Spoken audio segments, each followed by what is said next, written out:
Ellen, welcome to my living room. I am so happy to have you join us today. Ellen Gillette is a dear friend of mine. I met in the community of community theater, and our friendship goes back from early 2019. So goodness, It's going an into honor to be here. 7 years of Yeah. friendship and working on stage together. So You've directed me. We've acted together. you are one of my favorite people to work with. You always bring such a wonderful energy to every role that you take Oh, on. thank you.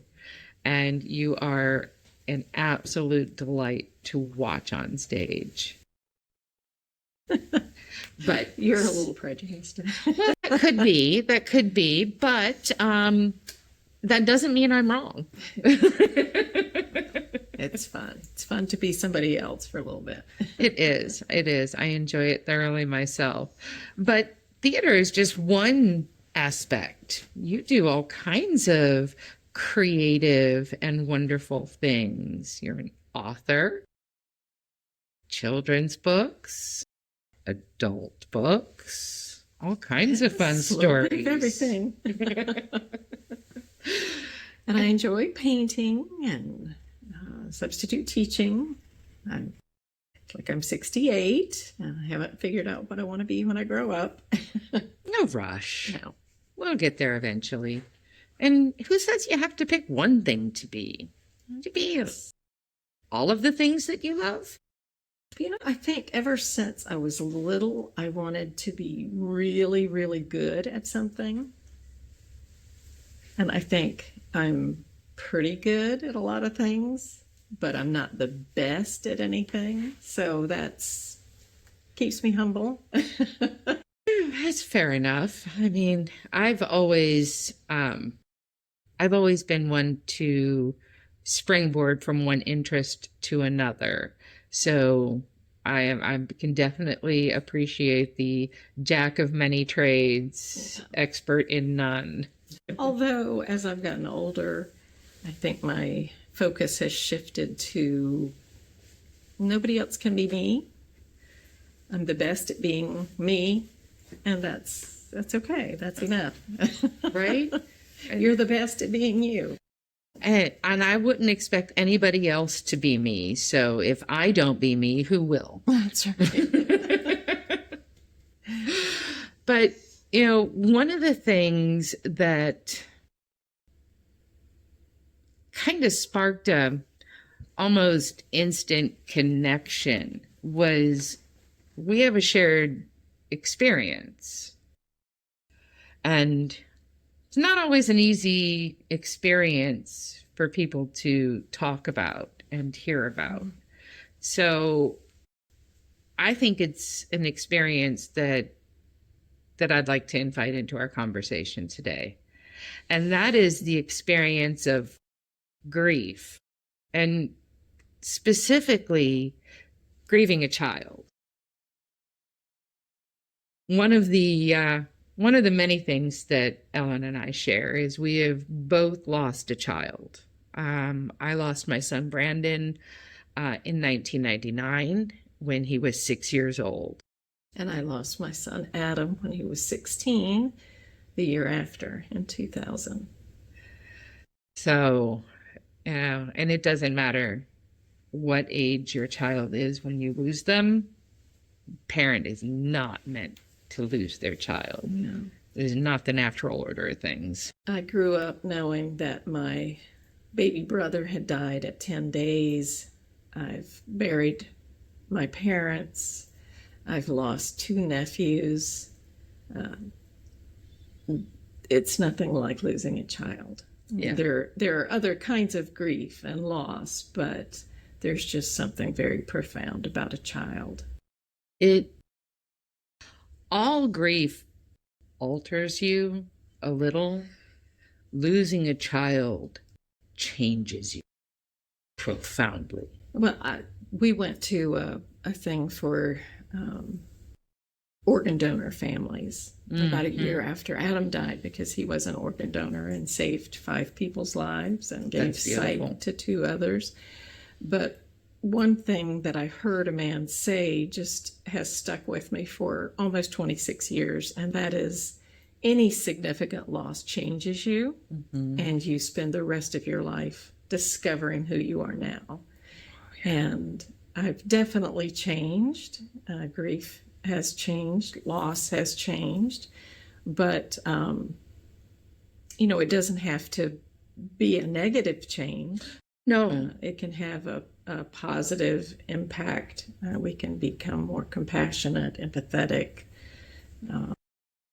have more value for relationships in the moment. I know that I changed how I prioritize the people I love in my life. Like I really had a deeper appreciation for the people who matter, because you truly learn that tomorrow is not a guarantee. Not all of the changes have been positive. I think I'm not as nice as I used to be, or as patient, like with trivial things. Yes. I was working at a dental office when Adam died, and a patient would come in just complaining about something so ridiculous. Like when everything was so raw, I would just have to excuse myself and like scream silently in the bathroom because I just couldn't take it. Like, you're upset over this? Yeah. Oh, especially when the loss was new. Yes. It was so. I was working in a call center at the time. I was providing AOL tech support. And this is 1999. So this is dial-up days. This is before, yes. And people would call in because they couldn't get their email and the internet wouldn't connect.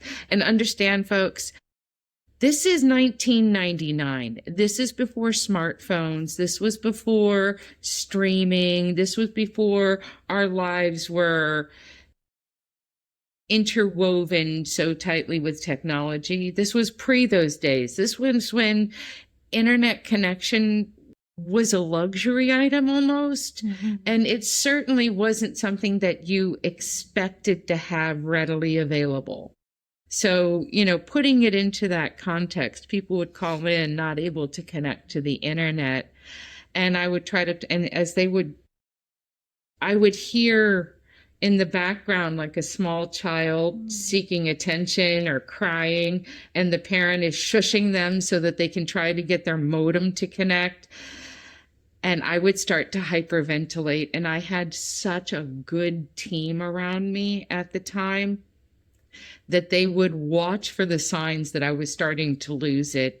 And then they would come in and take over my call. That's awesome. Because I was going to lose my job if I said everything that wanted to come out in those moments. That, do you not hear that baby crying? Go hug your baby. You're worried about connecting to the internet and you could hug your baby right now? I just didn't understand it. Yeah. Not too long after, it was probably 6 months after Adam died, August 22nd. And a friend of mine asked me if I would be like a guinea pig, much like you are doing today, for glamour shots. He's a photographer. Oh. And so I agreed, and he did a before and after, and he was working in conjunction with this salon next door to his studio. Mm-hmm. And so, they fixed my hair and all. And there was a woman getting her hair done next to me, an elderly woman, who was talking at length in great detail about how devastated she was because her pet had died. And I know that people are very attached to their pets. Absolutely. But when you've just lost a child, there's really no comparison. No. And not, again, especially, Correct. And you tend to have a very focused perspective, especially in that first year Or 20. or 30. Yeah. Yeah. Yeah, no, definitely. Yeah, my sister and I were texting on my way here, and she just realized that it had been 3 years today since she last saw her son, my nephew, who was murdered. And, 3 years ago this week. And I said, how can it have been that long? And she texted back, how do you deal with 26 years almost? Because people will just sort of glibly say, well, time heals all wounds. But when you love somebody, you miss them more after, Yes. Not less. not less. That No. doesn't get less at all. And the pain of their absence never diminishes. It doesn't go away. You learn to live with it. You learn to accept its presence, that it's just going to be there. One thing that I am very grateful for, just maybe a week after we buried Adam, I ran into a patient at the dental office where I worked, and I knew that she had lost two sons. Mm-hmm. She lost one son to a drug deal gone bad. Oh. And then the next year, his brother committed suicide because he just couldn't handle it. And she took me by both hands and said, Ellen, it doesn't get any better. Yeah. And that, although some people that was a horrible thing to say, it was a comfort to me, because I thought, okay, well, if it's not going to get better, it's not going to get worse. Right. It can't get worse because Adam's gone, but I'm breathing. Yeah. I'm functioning. Yep. With God's grace, I'm getting through. I had a play opening a couple of weeks later. Don't we always? Yeah. And I thought, okay, that I'm going to be okay. I'm going to live. Mm-hmm. Yeah. I'm not actually going to physically implode like it sometimes feels like. Yeah. And I still have meltdowns. I pass the scene of Adam's accident on US 1 almost every day. And there's sometimes when I'm driving by myself at night and I pass the highway marker just north of Dyer Chevrolet in Fort Pierce. And it just all sort of comes back to me, and I tear up, and I'm like, God, why did you do this? So, it happens, and it will keep happening. Yeah, for me, it's music really, because I lost him in a hospital, right? I lost him in Miami Children's Hospital. Needless to say, I have not been back there since, so I don't know what that would feel like. I can't even fathom. I couldn't watch hospital dramas for a decade. Like I couldn't watch them. And I was a huge ER fan at the time. Stopped watching Cold Turkey, couldn't watch it. Didn't watch anything hospital medical related for years. It was very triggering, anything in the hospital. Of course, Adam was in the hospital. He was airlifted to Holmes Regional Medical in Melbourne. And so there were several days that we were in the hospital. Mm-hmm. And I think he was already gone. Excuse me. But my nephew, who was murdered, actually, he was in an accident. And I got the word, and I went to see him in the ER. His mom hadn't gotten there yet. And just the sound of the machines, very triggering. Yeah. I going back into a hospital again the first time after that. And again, it was years. I didn't even go to see a doctor for like 5 years. Wow. at all. I was like, no, we're not dealing with that at all. But the first time it was my grandmother, my Oma had to go into the hospital, and we went in to go, and it was like, I had to think about my breathing to keep myself regulated the whole time I was in there. Now, exposure, it got better, it got easier. I can now walk into a hospital and I'm okay. But, ooh, at first, that was.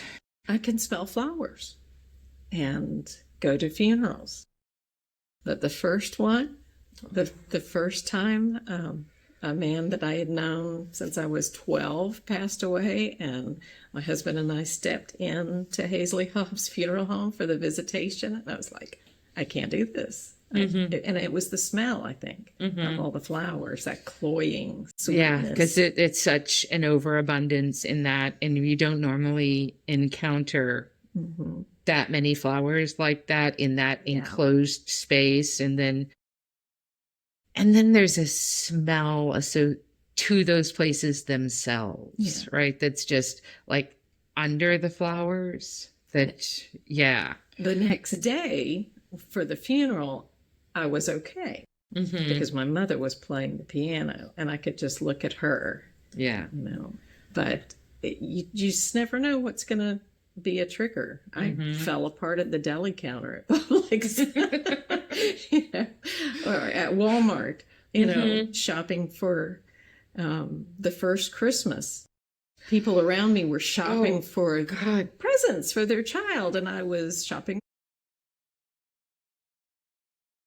The first year, the first everything, the first, I lost Brandon in August. It was August 13th, 1999.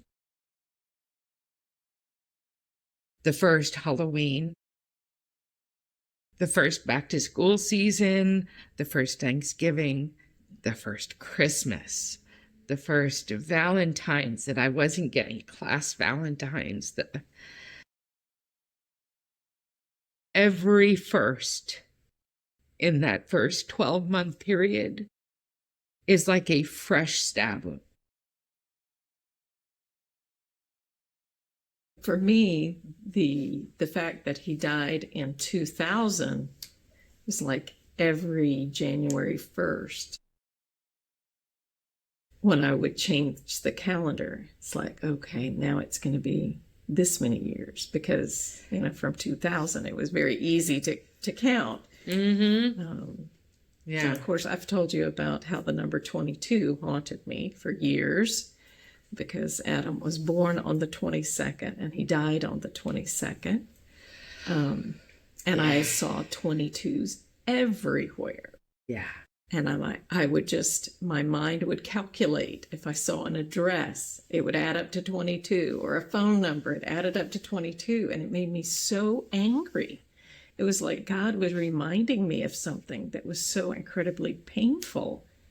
The most bizarre thing that happened was I was sitting at work, and they had been working on the phones, and the LED display was down. And when it came up August 22nd. And it wasn't August, and it wasn't the 22nd. And my coworker and I just stared at each other, and I just ran out of the room. I was just so upset. And years later, I'm talking, oh gosh, I don't know, 5-6 years later, we were living in North Carolina, and one night I was reading the Bible alone, and I looked up at the clock, and of course it was 22 after the hour. But that time, instead of getting angry, I looked down at the page and saw, there's numbers all throughout the Bible, chapters, verses, they're all numbered. And I started looking up the 22nd chapter of different books and the 22nd verse of different chapters. And it was like total comfort. Everything was a comfort. And I thought, God's been trying to comfort me all this time, and I've taken it as something negative. And it was just amazing. Now, and I got a job, and the number on the door was 22. Oh, And wow. it's like now when I see 22s, it's like such a blessing to me. It's just like, yes, I had this wonderful son with no regrets about Yes. our relationship, and I had him for 16 years. And what a blessing that was. And as a Christian parent, I would have always said, well, yes, I want my son to go to heaven. And no, I did not want him to go that soon. But I really believe that I will see him again. And that is the comfort. There is no other comfort that I can think of. Yeah. Except it was such a blessing to have him, such an honor to know him. And To now, get to be his mom. yes. And now we have to navigate this life of living in an Adamless world and living in A a Brandonless world. Brandonless world. And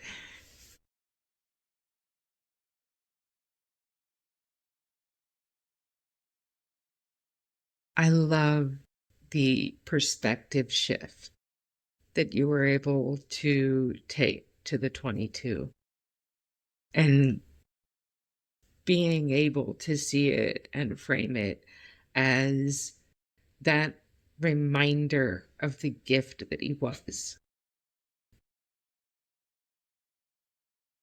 And that's a choice, right? How we often think of grief as a negative because it's sad, because it stems from loss, that we paint it with the negative brush. But grief is love living on. Mm-hmm. The more you love, the more you grieve. We all knew the tears were coming in this episode, right, guys? I mean, you counted on it. Everybody grabbed their tissues. I suppose I should have put a disclaimer at the beginning of this conversation. Yes. Make sure you have your tissues handy because we're going deep. But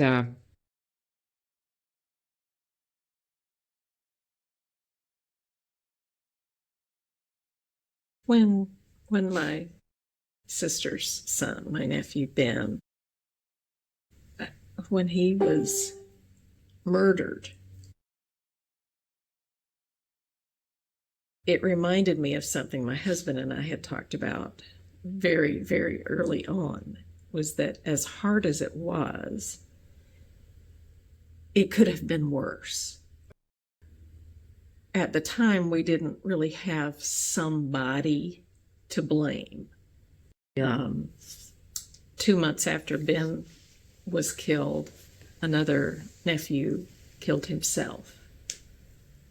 That felt worse than Adam dying in an accident, even though I eventually came to blame Ford for putting an unsafe vehicle on the road. Mm-hmm. But it wasn't like there was a person. Yeah. And there were things in your situation where people dropped the ball. Yeah. There were people you could blame. There are people that I, to this day, hold accountable. They weren't held accountable in any official capacity, but to me, they bear responsibility in how things ended. In that. And that's hard. That's hard. Yeah.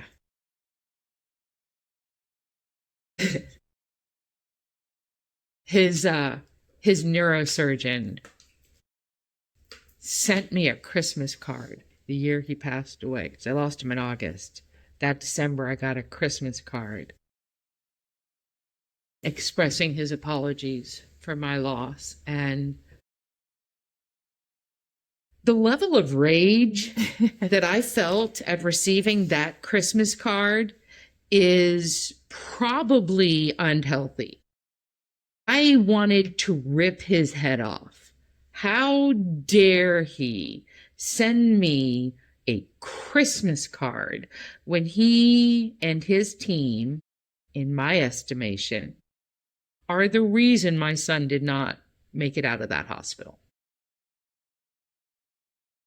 that took a lot of processing to get past. I grew up hearing about my little brother, who was the third RH baby for my mother, and he was finally transfused. So they waited too long to give him a transfusion, and when they did, it was in a non-sterile environment. There was a mop bucket with dirty mop water in the room, and he died of a staph infection. And the doctor sent my mother a bill. And Well, she, bless her heart, sent him, I think, $10 a month until it was paid off. You know, she didn't, I don't know whether she's a better woman than me. Yeah, I was just a child, but you know, she didn't let herself grieve her son because she had two daughters to take care of. Yeah. And we were pretty young. I wasn't 3, and so my sister was like 6. And when Adam died, she was in the hospital with me, and she said, you know, I didn't let my grief develop then, and it's like I'm grieving both of them now. She was. Yeah. Yeah. Listen, if you don't process your grief, your body just holds on to it. Yeah. It holds it under pressure, and it will erupt eventually. Eventually. It's like holding a beach ball under the water. You can only do it for so long. Yeah.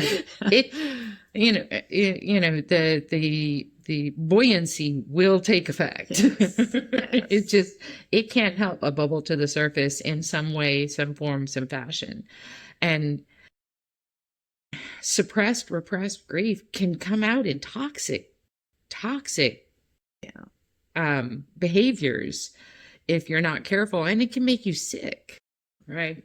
I'm very thankful that with the organ donation aspect of things, I had some fairly immediate opportunities to express what I was going through.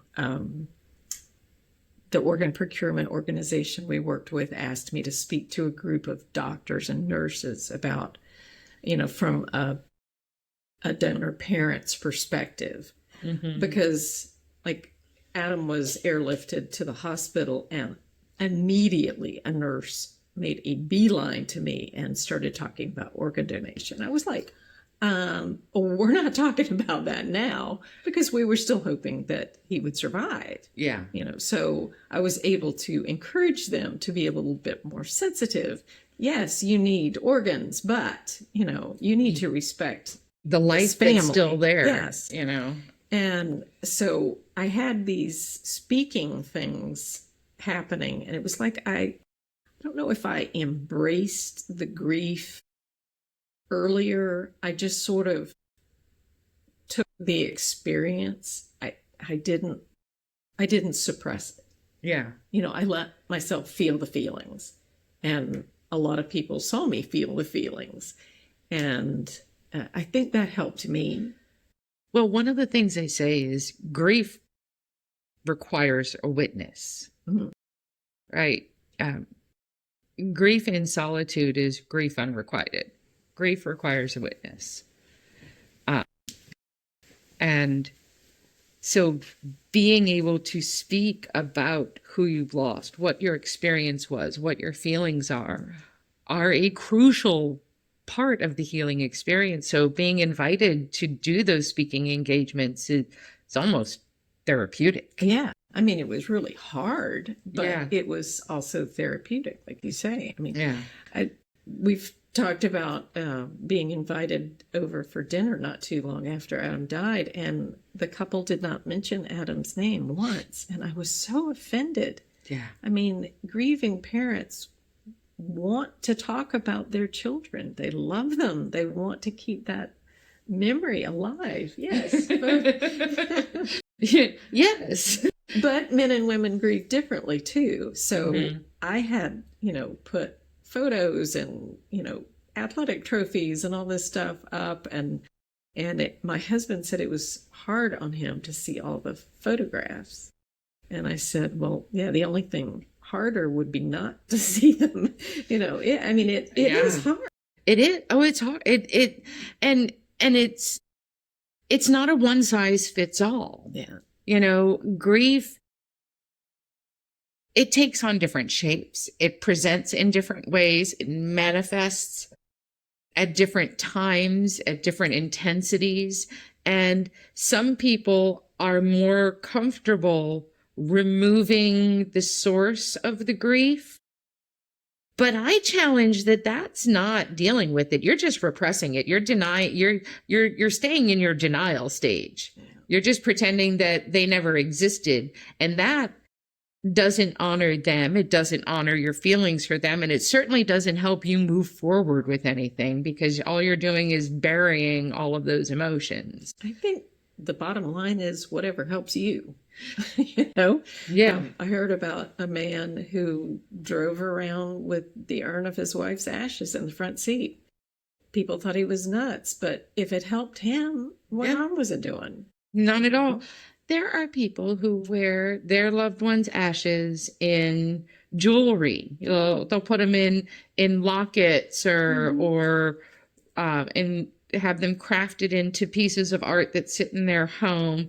The Victorians would clip hair and make dolls from the hair and the clothing of lost children. I mean, people have memorialized loved ones in a variety of different ways.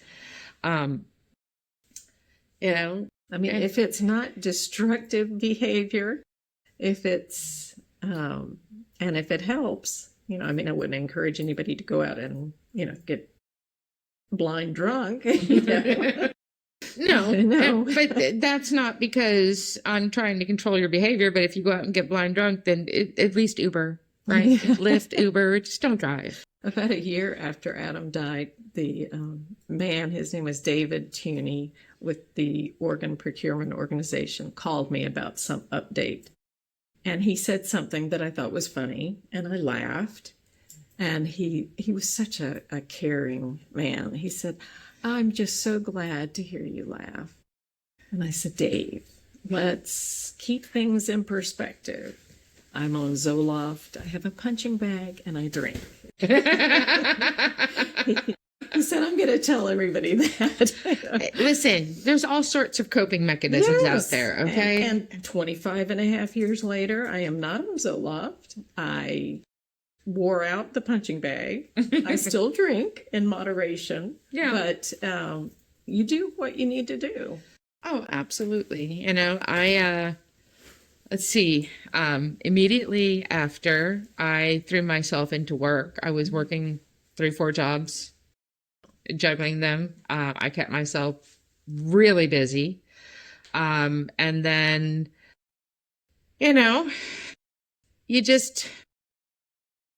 you wake up every morning, you put one foot in front of the other, and you keep moving forward. And I have a complicated relationship with religion. I'm really not a big believer in organized religion, but I'm a very spiritual person. I believe there's something out there. I don't think we understand it, but I believe that energy lives on, and I believe that my son visits me on a regular basis. And I believe that I was rewarded for surviving the loss of Brandon with the beautiful gift that is my son Tyler. Right. And that choosing to continue to make life for myself, right? To be productive, to connect with people, to continue to foster relationships and connect with my community and be a productive member of society. I believe that my child would be disappointed if I gave up on life, if I stopped being me. How long was it after Brandon died that you had time? I lost I lost Brandon in August 13th of 1999, and Tyler was born December 11th of 2003. So it was 4.5 years. Yeah. When my husband and I were driving from the hospital in Fort Pierce to Melbourne, I had this sense in my heart that Adam was gone. But that, I mean, I do believe in God, which that's been one of the biggest things that I learned through all of this, was that if you are convinced that there is a God, you're kind of stuck, because if there's a God, then he can do whatever the hell he wants. He doesn't wait for my approval or my permission. And I had this strong sense that Adam was gone, but that eventually I would be receiving great joy. And it didn't seem possible at the time. It was 10 years before I felt just an overwhelming joy again. Yeah. I mean, joy cannot be overstated, the importance of joy, finding joy. Yes. And I would have joy in moments, I joy at the birth of grandchildren, but just an overwhelming sense of joy didn't come for 10 years. And, yeah. You just... That's playing the long game. Yeah. That is a whole lot of getting up and one foot in front of the other until you got there. But your experience was different because you were largely alone, weren't you? Yeah. Yeah, my family my sister was in the Air Force and she was up in Montana. My mom lived here in Florida. I was out in Arizona. And the friends that I had moved out to Arizona to be nearer to had moved to Virginia. So I was, I was with a group of friends that I made out in Arizona, but they weren't long-term friends, right? And so I was very alone, and it was hard. It was really hard. I had somebody who, the people's, I think, show up for your life for a reason, a season, and a lifetime, right? And I had a friend, Darlene, who was very much she was there for a season. She was there for my grieving season. She and her beautiful daughters helped keep me grounded. She had a baby, little bitty one, and she would just come and crawl in my lap and let me just cry into her beautiful golden curls and would just provide so much comfort. So I did have some really good people who showed up in my life and were very supportive. But yeah, my mom and I we were in one of our tumultuous seasons. And like I said, my sister was in the Air Force and she was married, and my other sister was, she still lived here with my mom. And I very much blamed Florida for quite a while. It was several years before I was able to come back to Florida. It was a good 3 years before I made it back to Florida because it was just painful. Represented everything bad. Yeah, I had sent my child to Florida to visit his grandparents and didn't get him back. Florida kept him. And it took me a while to get past that. Yeah. I'm glad. Me too. Me too. Because eventually my mom talked me back into moving here, and never would have plugged into the community that I have without that. So I'm forever grateful for being able to come back here. It's been a great decision. It turned out I met my husband, met my community theater community, along with a wealth of other friends who have influenced my life in various ways. But I think one of the interesting things that I have discovered is people do not know how to comfort the grieving, by and large. People are very awkward around grief and often will put their foot right smack dab in the middle of your feelings. And, it's because they don't have a frame of reference, which is a blessing. For them, you don't yeah. want them to have a frame of reference.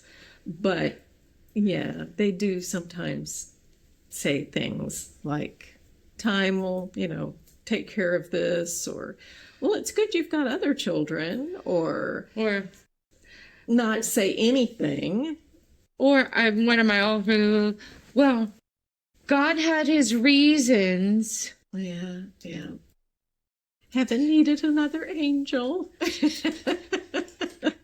Like, heaven couldn't survive without my 6-year-old is what you're telling me? I'm not buying it. Yeah. And people can say some wild things. And one of my pet peeves, one of the things that really gets me that you will hear people saying is false equivalencies.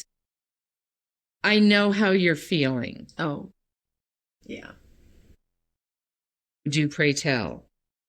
Tell me, how am I feeling?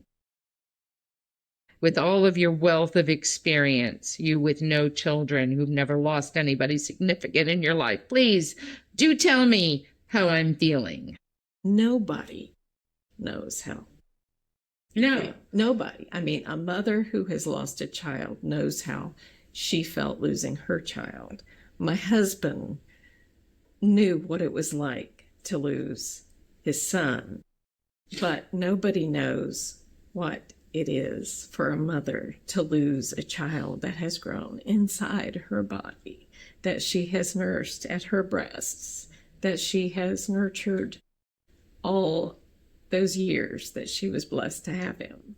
Only a mother has that kind of grief. And I know when my sister lost her son, he was grown, had a family, but she had read something by a woman who, it was like hashtag just the mother, because a grown child, they have their own family and ways, which is totally different than the way a mother grieves. And I think only mothers understand that. And even then, it's in part, I didn't experience a sudden loss of watching your son deteriorate hour by hour. Yeah. I mean, Adam never regained consciousness.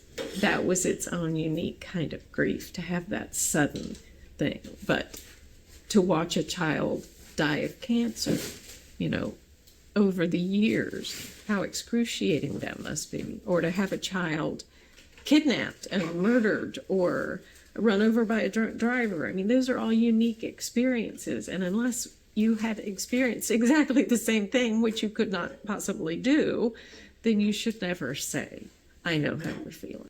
Because you do not. You do not. I guarantee you do not. And much better to be more honest and say, I can't imagine how you're feeling. Or I am so sorry for your loss. Or say nothing and just be present. Sometimes that's enough. No word that you say to somebody who is in fresh loss is going to be comforting. It's just not, because you can't undo what has happened. You can't raise the dead. You can't mend the broken. You can't bring them back. So simply be present and be willing to be witness to their grief. And extend grace, because people who are grieving are not thinking clearly, rationally, and everything that happens around that time has more meaning.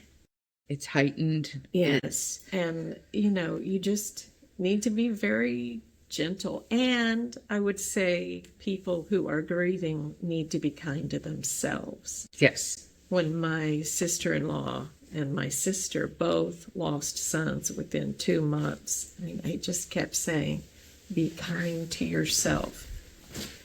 You know, Give yourself the grace. It's okay to cry. yeah. Feel the feelings because, well, there's no getting through grief. You learn to live with grief, right? But each, can we, I could call it an episode, or each peak in our grief, they're, they don't come on any type of regimented schedule. They can be triggered by anything. It could be something silly like a random commercial or a song or a smell or I'll be home for Christmas playing in the mall. right. Tears from Heaven. Thank you, Eric Clapton. Okay. It just, there's certain songs. My sweet little 6-year-old used to belt Patsy Cline at the top of his lungs in the backseat of the car. So walking after midnight will bring me to my knees every time. And you're going to laugh at this one, but so does Folsom Prison Blues. Because 2 days before my little boy got on an airplane to fly to Florida for the last time, didn't know it was going to be the last time, we went to a house party, and a friend's band was playing at that house party, and everyone was dancing, and my little boy came up to me and he says, "Mom, will you dance with me?" So we danced to a medley that started with Folsom Prison Blues. And therefore, anytime that song comes on, I am dancing with my boy for the last time.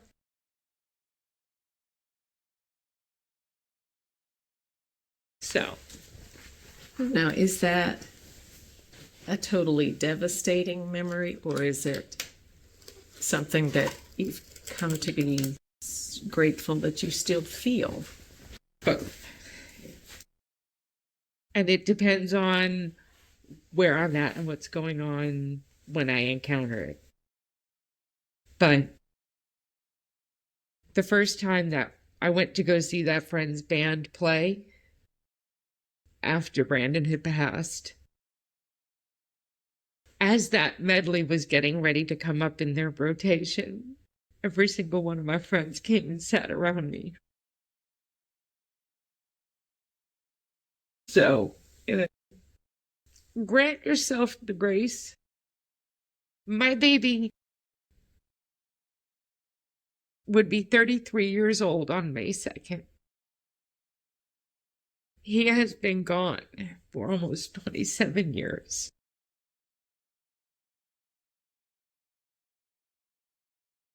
And still, I have run into people, and I never would have guessed. I knew so many people who had lost a child, but after Adam died, I just met so many people, and it didn't matter if they had lost a baby or if their child was 50 when they passed.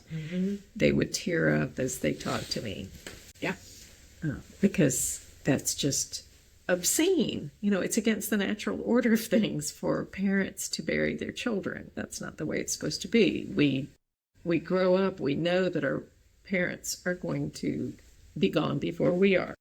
Yep. We're not surprised when grandparents pass away. Yep. But it never feels right when a child dies. Yeah. Yeah. And, that was, my husband has also lost a child. His son, he lost to suicide. Was, a PSTD and all of the things that contribute to that choice. And it wasn't He had never experienced grief before. He had had loss, but never anyone that he loved deeply. So he was a full grown man in his 50s, late 50s, when he experienced true grief for the first time.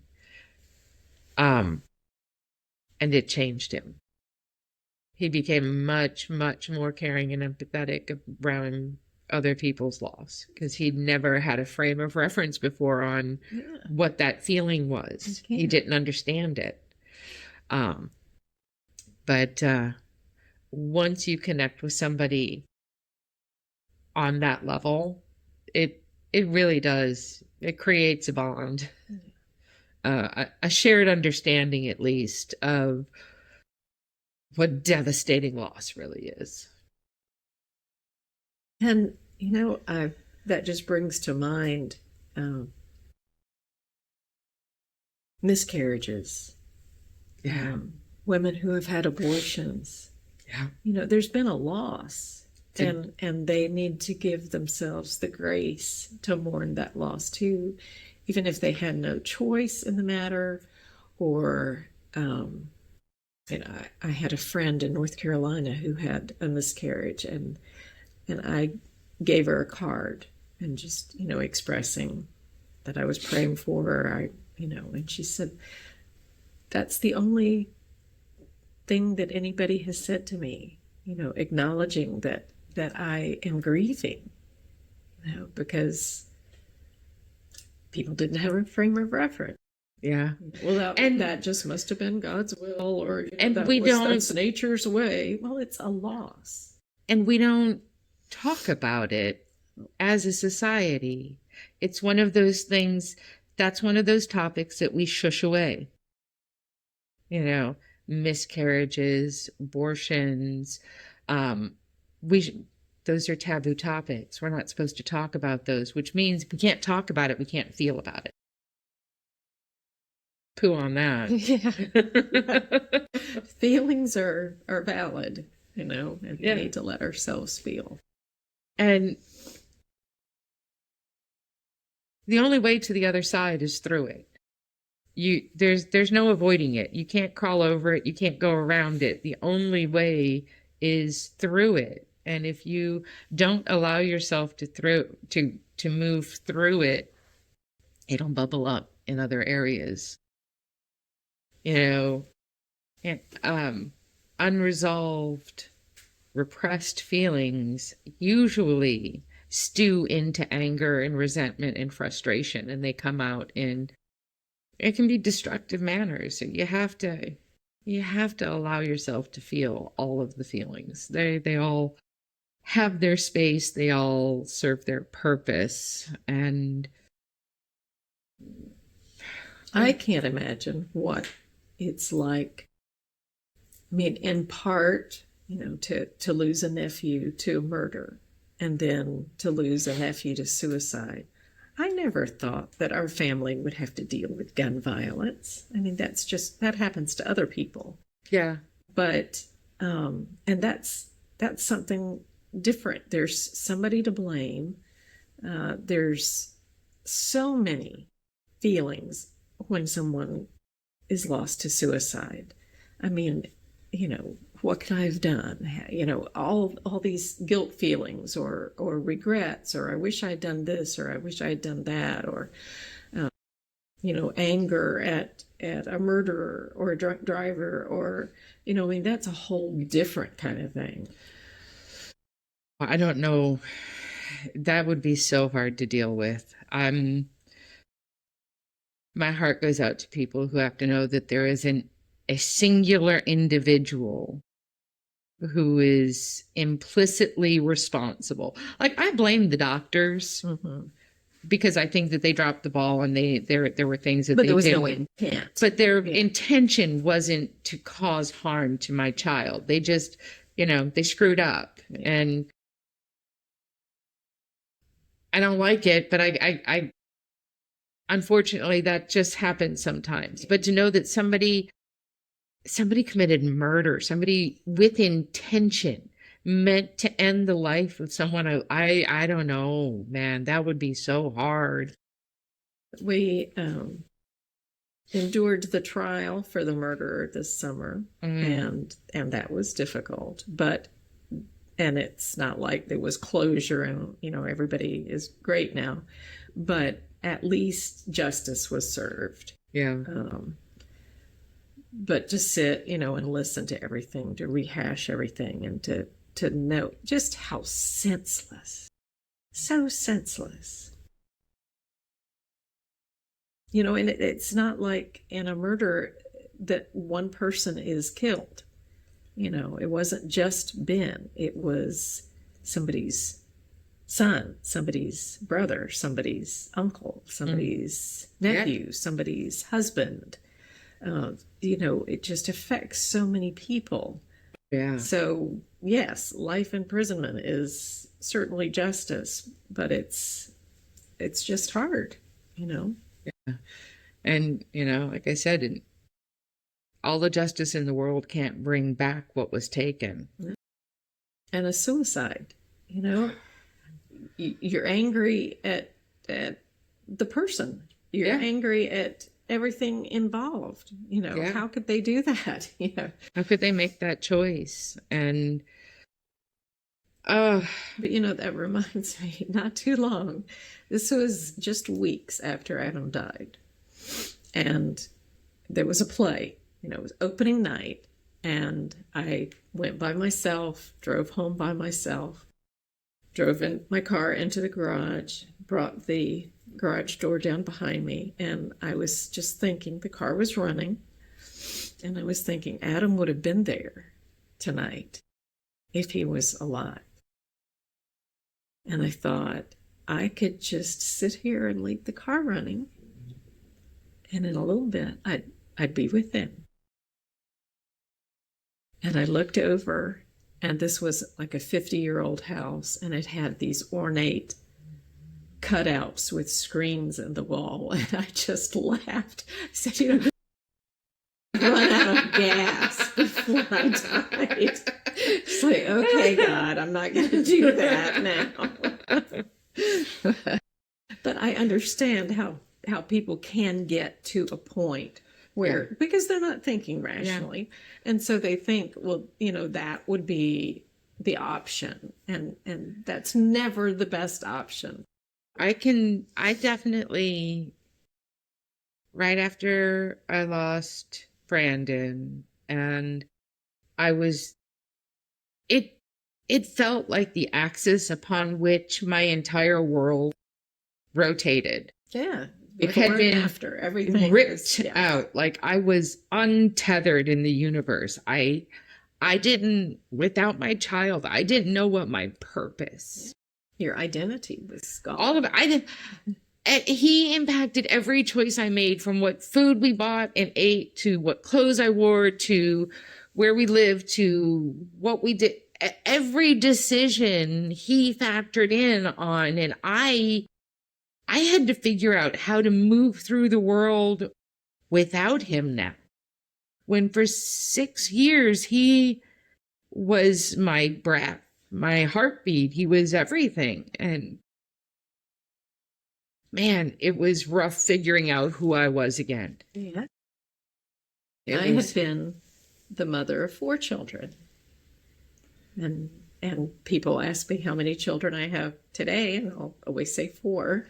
If they ask, I'll say, 1 is in heaven.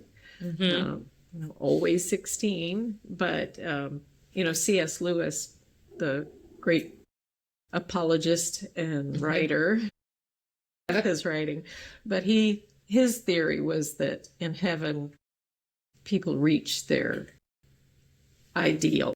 Yeah. That children get older until they reach maturity. Old people get younger. So I mean that's Prime. Yes, they're prime. I like that idea. I like the thought of my brother and Adam sort of palling around. I have always, Brandon exists. It's like Schrodinger's Brandon. He exists as both a eternal 6-year-old, and then I've also imagined him growing up and what he would be now. So in my mind, he's simultaneously both 6 and 30. Yeah. um, and like I have certain traditions that I hold for him. For instance, um, every job that I have had since 1999, I have advised them that there are 2 days I do not work. I do not work on May 2nd, which is his birthday. Whatever day of the week that falls on, I will. And in the beginning, this was for my safety and the safety of others, because I could not predict where my where my regulation was going to be on that day. Would I be able to maintain a professional persona or not? In the first couple of years, it was a hard not. Yeah. I couldn't. I wasn't physically capable of it. And I had jobs where I interacted with people on a regular basis. So I couldn't just go to work and hide. That wasn't my job. I couldn't do that. So May 2nd and August 13th. I have not worked either of those days in 26 years. Yeah. That's interesting that Adam was born in May and died in August also. Isn't that wild? Now, some years, for a long time, I would do, something very intentional on birthdays or the anniversary of his death. I would age match it. Like we would do things that a 7-year-old would like, and then an 8-year-old would like. So I tried to age match it, whether it was going to a movie that was coming out that he wanted to see, or going roller skating, or a lot of years we would go to Applebee's and have riblet platters. That was a favorite. And then I don't know when. Some years I wallow on those days, and we'll watch videos of him, playing basketball or whatever. And some years I do work because I need to be distracted. So it just depends. It's like, with everything, whatever helps you. Yeah. And it's changed. Yeah. What it is has changed. I mean, there were a couple of years where, my sisters and I all got together and went and did something together. And then this last year, those are days I just took for myself. I just didn't commit myself to anything on those days. For one year, I invited every grieving mother that I knew, and we all had lunch together. There was like a room full. It was over in Ocean Village where Adam had worked. Yeah. But there was, I think, over 20. That's beautiful. Women. And we just got together. Talked about our kids and just sorrow-ritty. I like that. It's nothing that you would want to be a part of, but when you need to, a lot of us. Yeah, it's not a club anybody's clamoring to get into, but we are plentiful. And there is a comfort in knowing that there are people who understand in a measure, and will extend that grace that and will share grief with you. Yeah. I mean, like I said, grief needs a witness.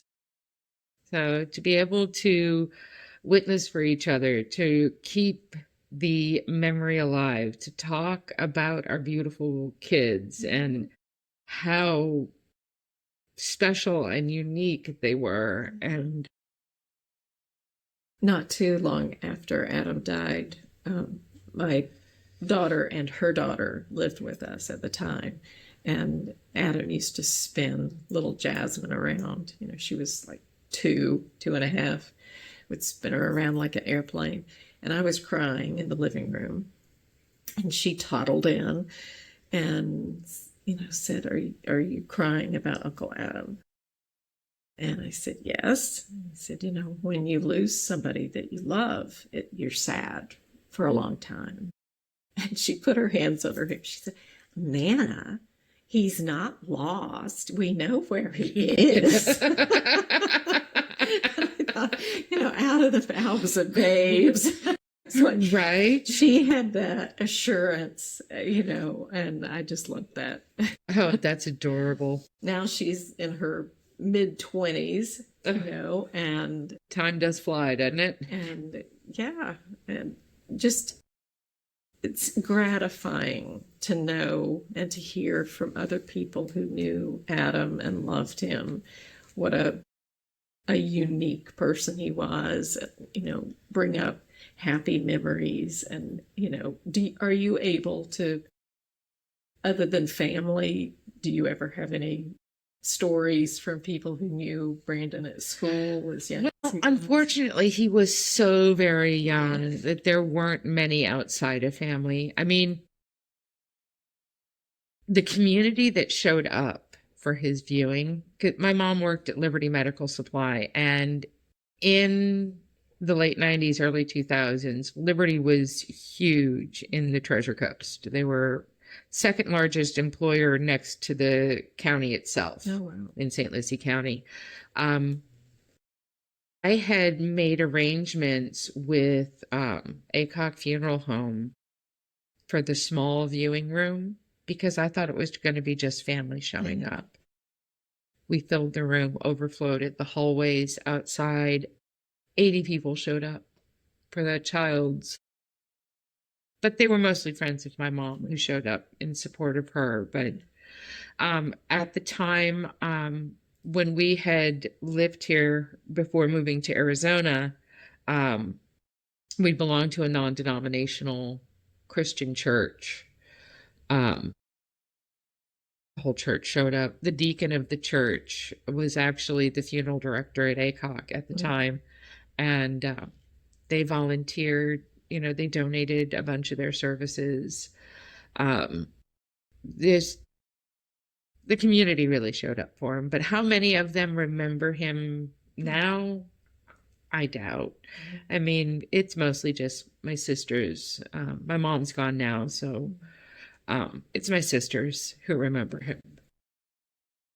Yeah, it's like there's a special kind of grief when you've only had a child for a little while, and a special kind when you've had them. I mean, I have a friend who's mentioned, that the loss of a teenager just strikes him as being particularly sad because they're just about to go out into the world and experience so many things. That and cusp that's of rough. adulthood. And then parents of grown children, that's a different kind of grief. Oh, yeah. Because you have so many memories, so many moments. And a whole life that they had built. Yeah. That's now devastated. Yeah. Every grief is unique. It is almost like the infinite facets of grief. Mm-hmm. There's just every loss is unique. So we need to be very sensitive and empathetic towards people who are grieving, and we need to really stop putting a clock on people's grieving process. And we need to realize that there may be people that we are engaging with who have experienced a loss that we don't even know about. Oh, yeah. I mean, unless they open up, how would we know? Yeah. Yeah. It goes back to one of my favorite adages. We need to lead with kindness. Yeah. Be compassionate. We don't know what people are going through. And people, grieving the loss of a child, the loss of a family member, the loss of a partner. There's so many different kinds of losses. Well, when that man who said that any significant loss changes you mentioned, divorce, debilitating disease, the loss of a career, the loss of a friendship can be devastating, and the loss of a pet. know, they all factor, they all count, Yeah, they're it's all not a valid. contest. No. I'm not grieving more than you are. Yeah. Yeah, we're not going to get into a grief measuring contest Right. here, but my grief is bigger than your grief. Yeah. How silly does that sound? Yeah. Pain is Even pain. though we may think it. Yeah. Well, yes, because we're all the star of our own story. Yeah. Um, but when we can connect, and when we can be compassionate, when we can hold grace for each other, when we can give each other room to have our emotions, and let's not make assumptions about our friends. If somebody's behavior is acting out of pocket, maybe check in, find out what's going on. And did you feel like, I remember being around some people who, well, not being around them, that I thought would want to reach out, who didn't. And I kind of got the idea that there was the attitude that it was somehow catching. Yeah. Yeah. Yeah. They've had this tragedy. I wonder what they did to deserve this. I just don't want to be a part of it. I don't want to be anywhere close to that. Yeah.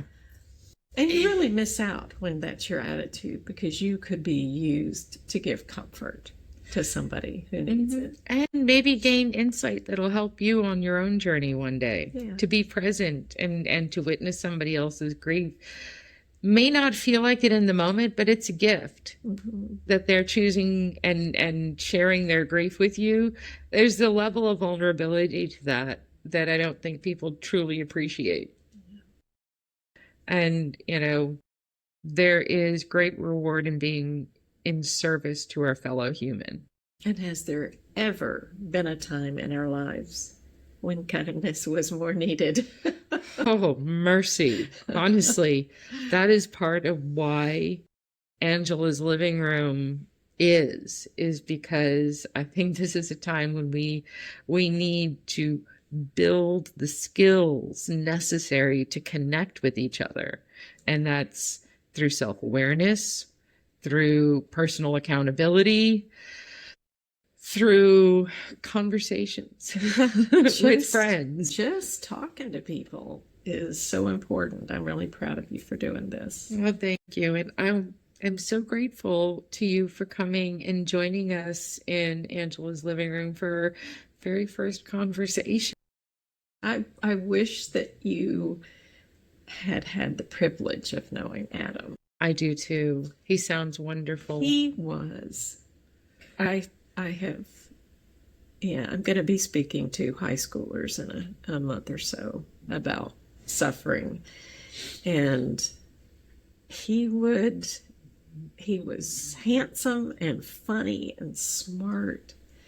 And, his sisters would, when they were fighting, they would call on Super Adam to come in, and whoever called on him first, he would go rescue them. Oh, that's so sweet. He was the most black and white. Until he got a little older, he would sort of mellow, but he loved you or he hated you. There was no in between. He would have me in tears while we were homeschooling. I would just be so frustrated, and then he would just give me the biggest hug. He was just a wonderful kid, and was supposed to start college actually the year he was pronounced dead. At 16, impressive. He came to us. He was going to high school by that time, and he said, I would like to quit school at 16 and take my GED so that I can start college in the fall and get my prereqs out of the way and join the fire school. And he had a plan. Hey. And, having homeschooled, I didn't mind where he got his diploma, and we agreed to let him do that.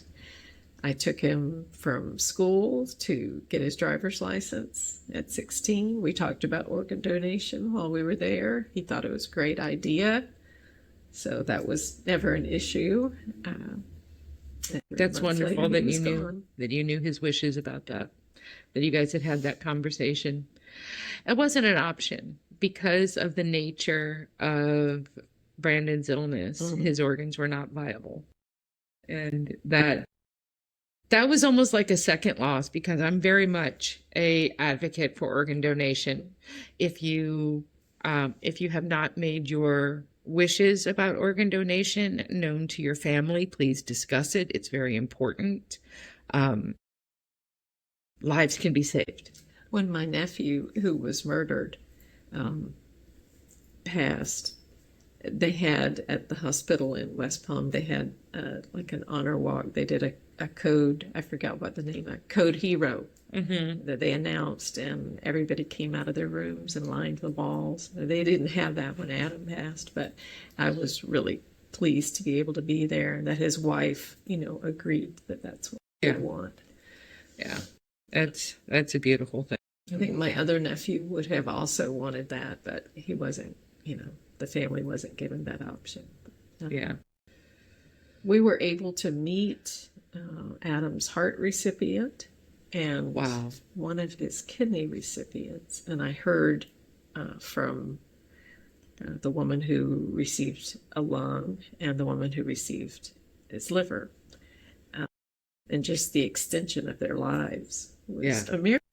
It is. Did that in any way lessen no pain? Absolutely not. No. But that's not about it. It's not about that. Those were parts that he didn't need anymore. And those parts can continue to have a purpose that will extend somebody else's life. And yeah, I don't over sanctify the vessel that we ride around the earth in, right? So when I'm gone, please take whatever parts are still usable, by all means.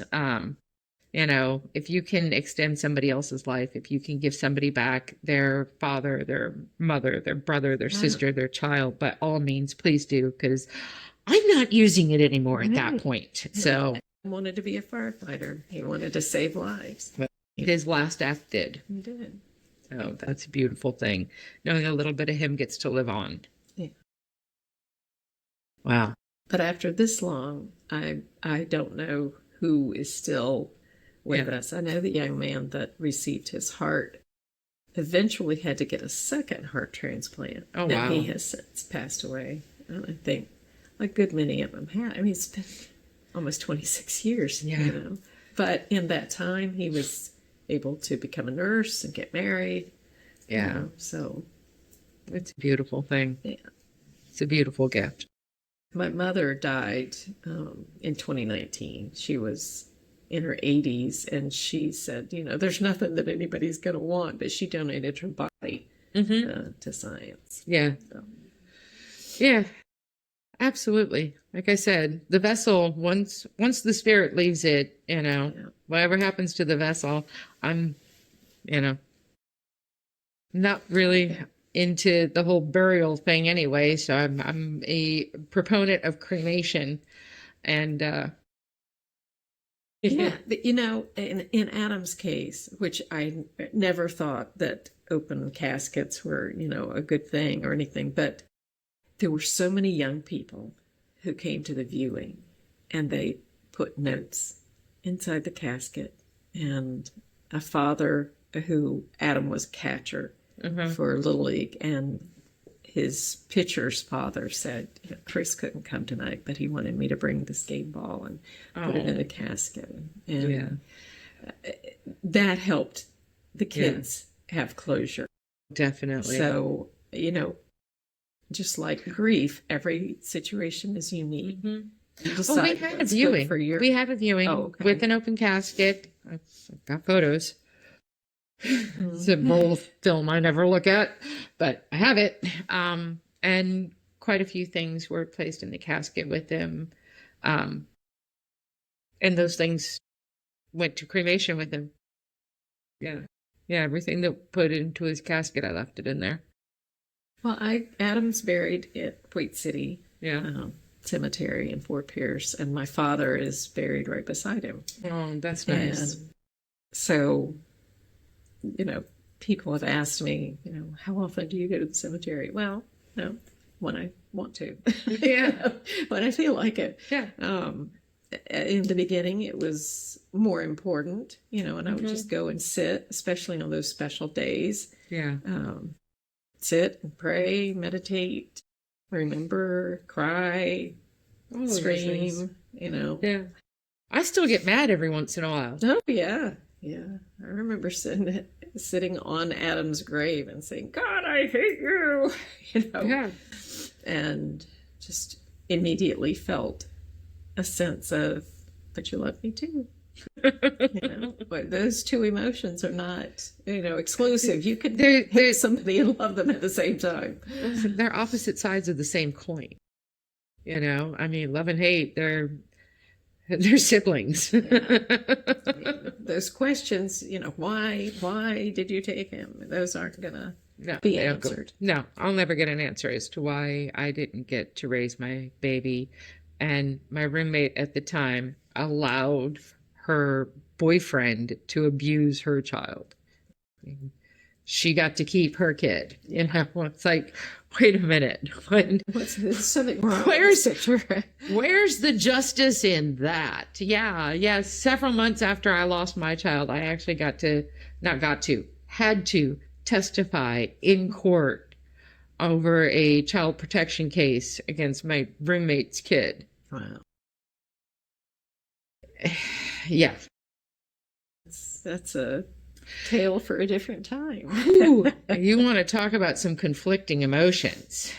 Yeah, there were a lot of questions I had around that situation, but this is conversation. Thank you so much for joining me today. It's an honor because I get to honor Adam's memory.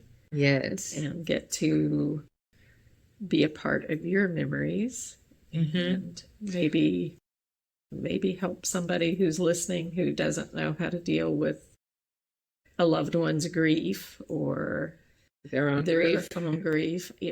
I'm a member of a Facebook group that's parents of teenagers and adults who have passed. And sometimes somebody will post, my son died yesterday and I just don't know what to do with my son. I'm like, are you kidding me? What the fuck are you doing on the computer? Just a day after, Well, maybe you just feel those emotions for a minute. Yeah, just feel those emotions for Just cry for now. Yeah. That's really all anybody's going to expect from you for a while. Yeah. But at the same time, that's sort of hypocritical of me. If this is a person who needs to be on the computer and needs to that's where they find where they find their community. That's what they need to do. So. It's hard to keep ourselves out of judgment sometimes. It is. I guess it just amazes me that anybody is able to even form words. And it was several days before I even could clock day versus night. Like the first several days are a complete blur. Like I couldn't tell you if certain things that I remember from that time, if they happened the day after, 2 days after, or 5 days after. It was sometime in the immediately after. Yeah. But like sequencing events along that, that is all a blur. My sisters have given me some context occasionally. Like, no, that happened. I'm like, oh, it did? Okay. I'll take your word for it because I was present, but not present. And every day that he was in the hospital, there was something specific that happened that day. So it's like a week. Yeah. I have my planner and my journal from that time period, because at that time I was documenting everything. I was writing down, every time they'd come in and talk to us and different things that would happen. It's all written down. It's documented. That whole time he was in the hospital, everything that happened, I'm rather meticulous notes for me, quite honestly. I was definitely not myself during that time because I wrote everything down, and that is not like me. But I haven't looked at that in I didn't trust myself to not to screw things up. I needed to know what the doctors and the nurses were saying. I was so overwhelmed. I had to write everything down. Hmm. Um, I have found since that writing has been very cathartic. yeah. But to go back, it was probably, I think it was when I was moving in here and I was sorting through boxes and getting things organized was the last time that I actually looked at that and read through any of it. And the way that just fully grabbed me by my gut and yanked me back to I could smell the smells as I was reading the words. It was wild. That's not a box I open very often. No. But well, sometimes you need to wallow. Yeah, So you just don't stay there too long. no. Yeah, wallow for a bit and then get up and shake it off and go about your day.